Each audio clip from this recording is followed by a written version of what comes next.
Je m'appelle Karen Guillen, je suis fondatrice de Brezinov.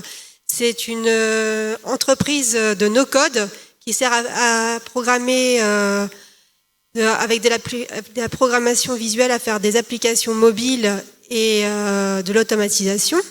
Alors, avant d'arriver dans ce parcours-là, j'ai fait quelque chose de totalement différent. Comme beaucoup des personnes qui ont parlé auparavant, mon parcours n'est pas tout droit sur une ligne. Je pense à Gaël Le Goc qui parlait tout à l'heure d'un parcours qui a bifurqué. C'est mon cas.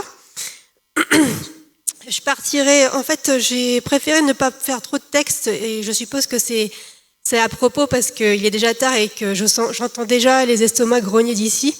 Donc, pour ma part, je me suis concentrée sur des images promptées par l'IA parce que ça fait partie de mon métier.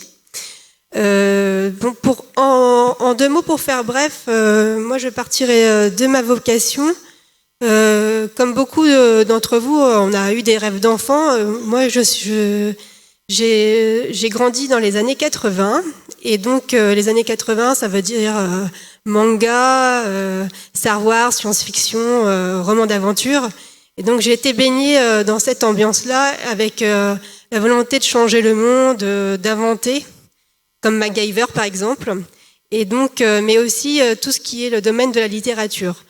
Donc, j'aimais beaucoup en fait jouer à la maîtresse avec mes petites sœurs.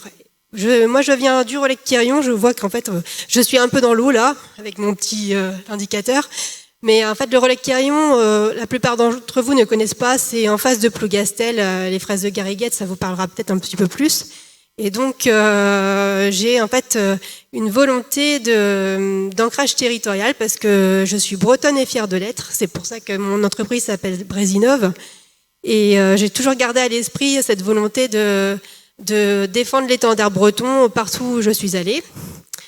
Au Relecq-Kerrion, on a la chance d'avoir une école qui est un peu cosmopolite. Ça s'appelle Le Ciel, c'est une école de langue qui était pas loin de chez moi, où je pouvais voir des gens internationaux, des Japonais entre autres, avec des costumes qui étaient très intrigants. Et j'ai toujours eu envie d'aller dans cette école qui est un manoir un peu à la Harry Potter, face à la mer. Donc toujours garder ça à l'esprit quand j'ai grandi. Et par la suite, quand j'ai un peu plus grandi, je me suis ouvert un petit peu au monde. Je suis allée faire un saut de puce à Nantes pour poursuivre mes études de littérature. Donc j'ai un profil très littéraire à la base, comme disait Gaël, un peu fleur bleue. Et ça m'a conduite après à revenir au Relecq-Kerrion et enfin pouvoir découvrir cette magnifique école, Le Ciel, et faire une expérience extraordinaire au niveau humain, où j'ai pu travailler avec des étudiants du monde entier et m'ouvrir l'esprit, leur transmettre le français et moi apprendre beaucoup par leur expérience. Je suis allée après à Paris pour continuer mon expérience professionnelle. Bon, l'expérience métro boulot dodo, ça m'a pas trop envoyé du rêve. Donc je suis retournée à Nantes où j'avais fait une partie de mes études. Et là, en fait, j'ai eu l'accès en fait aux écoles supérieures d'ingénieurs où j'ai enseigné le français et en fait tout ce qui était lié aux entreprises. Principalement comment en fait préparer son stage et avoir des soft skills, comme disait tout à l'heure ma prédécesseuse, sur tout ce qui est comment bien se comporter en entreprise.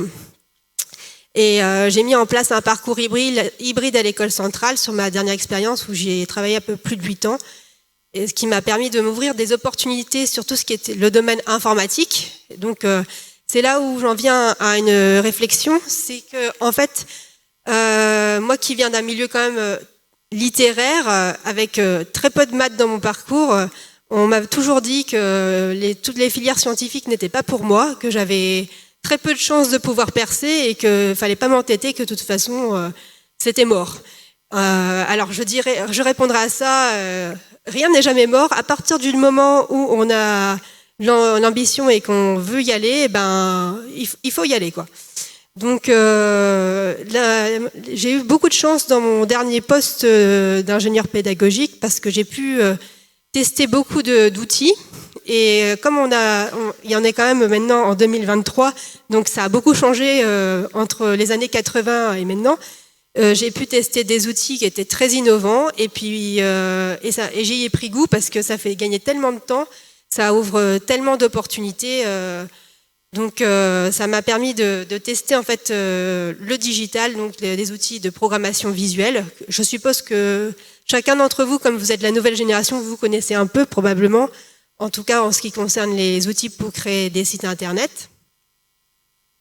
Pour ma part, en fait, j'utilise ces outils-là. J'ai mis quelques logos. Peut-être que vous serez curieux de regarder. Ce sont des outils qui permettent de créer en fait de la gestion d'entreprise ou de faire des automatisations pour pas avoir à répondre à des mails barbants, par exemple.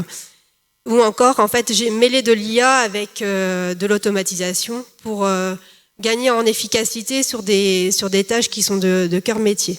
Donc, comment je suis arrivée à créer mon entreprise, parce que c'est quand même aussi ça, ce qui vous intéresse maintenant, c'est que donc je pars quand même d'un parcours, comme je l'ai dit, littéraire.